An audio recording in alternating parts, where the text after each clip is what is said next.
mga choy packs, another day, another subag na sa tas mangutana mga choy. So mga pangutana sa bang mga tao choy, simple kayo choy.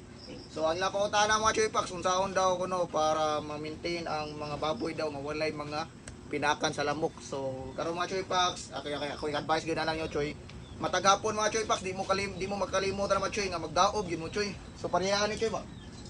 Inani choy, magpasok kung mataghapon mga choy packs. Pila ra gud niyo. Baktik na choy. Kana retirada choy.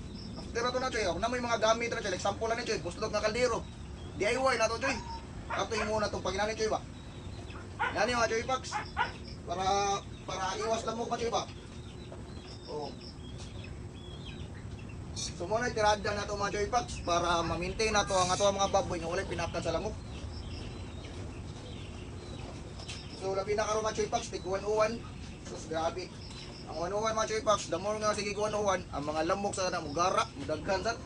So para ma-maintain sa nato nga way pinaka nato ang mga baboy mga choy, so maintain sa nato ang pagdaom mataghapon ng choy okay na kay na. Mataghapon mga choy packs, buot na kay na sa tong mga laga. Iwas mga mananap mga choy packs ba. Choy, nanay tirada choy. Mo tirada na ko mahapon mga choy packs. After na ko sa pagtrabaho na ko, gikan ko uli sa resort. Mo na ko tiradahon dayon. Kani dayon choy.